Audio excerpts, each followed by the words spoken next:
Hello students, मैं Akhilesh Kumar professor.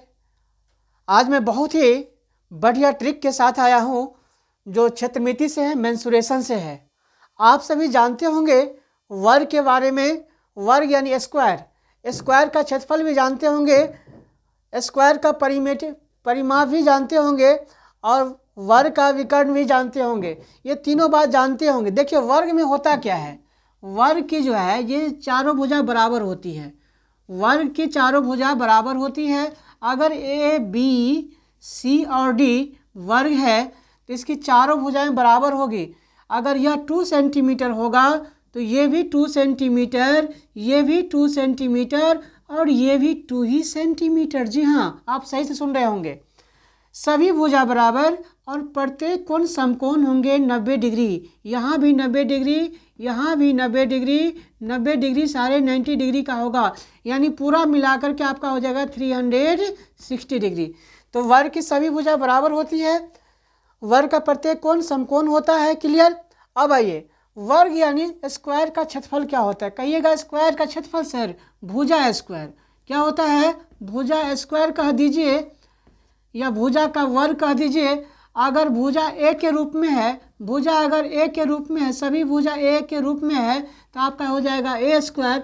अगर भुजा बी के रूप में रहेगा तो क्षेत्रफल हो जाएगा बी स्क्वायर। भुजा अगर एम के रूप में रहेगा तो क्षेत्रफल हो जाएगा एम स्क्वायर। राम के रूप में रहेगा तो राम स्क्वायर, श्याम के रूप में रहेगा तो श्याम स्क्वायर, और राधा के रूप में रहेगा तो क्या कहेंगे, राधा का स्क्वायर। क्लियर। अब आइए, वर्ग का परिमाप। वर्ग का परिमाप का सूत्र होता है 4 गुने भुजा होता है, 4 गुने भुजा होता है, 4 गुने भुजा। 4 तो रहेगा, 4 तो चारों भुजा है, कोई एक भुजा जैसे 2 है ना तो 4 को 2 से गुना कर देंगे। अगर भुजा ए है तो 4 गुना ए हो जाएगा, भुजा अगर बी है तो 4 गुना बी हो जाएगा, हाँ या नहीं। अगर भुजा ए के रूप में है तो 4 गुना ए हो जाएगा। इसका क्या, इसका हो जाएगा परिमाप। वर्ग का परिमाप हो जाएगा 4 गुना ए बराबर 4a हो जाएगा। क्लियर। अब आइए वर्ग का विकर्ण। वर्ग का विकर्ण होता है √2 गुने भुजा, √2 गुने भुजा इसका सूत्र होता है, फॉर्मूला होता है, समझ लीजिए।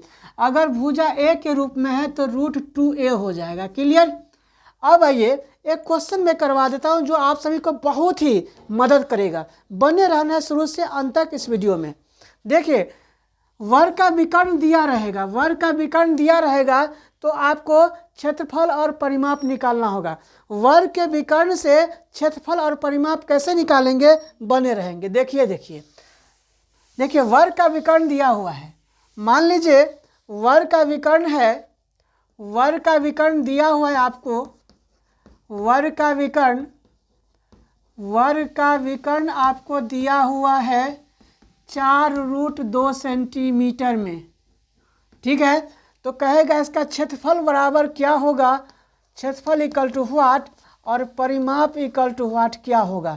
तो आप शीघ्र बता सकते हैं कि नहीं बता सकते हैं, नहीं बता सकते तो कमेंट में कमेंट करें। देखिए वर्ग का विकर्ण है 4√2, तो विकर्ण को विकर्ण से सटा देंगे तो भुजा निकालना है।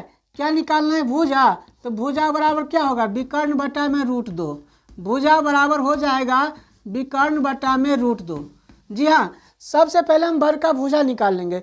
जब तक भुजा नहीं निकालेंगे तो क्षेत्रफल और परिमाप नहीं से निकल सकता है। तो वर्ग का परिमाप अगर 4√2 सेंटीमीटर है दिया हुआ तो भुजा निकालेंगे तो जितना विकर्ण है उसमें कितना से भाग कर देंगे, √2 से भाग कर देंगे। तो विकर्ण आपका कितना है 4√2, आप बटा में कितना √2 लगा दीजिए। देखिए सबसे आसान तरीका, √2 से √2 कट जाएगा, क्या बच गया 4। 4 सेंटीमीटर आपका क्या आ गया, भुजा की लंबाई आ गई 4 सेंटीमीटर। आपको पूछ लिया था क्षेत्रफल, तो क्षेत्रफल बराबर क्या होगा, भुजा स्क्वायर।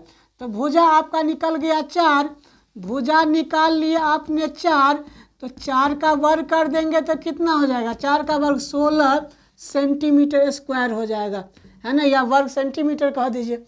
फिर कहता आपका परिमाप बोला हुआ था, परिमाप, तो परिमाप बराबर होता है क्या, 4 गुने भुजा, 4 गुने भुजा, भुजा ए है तो ए हो जाएगा 4 गुने ए, तो 4 गुने ए का मान कितना है 4, तो 4 का गुना 4 बराबर कितना हो जाएगा 16 हो जाएगा। देखिए देखिए सब कुछ इसका बराबर हो गया कि नहीं हो गया।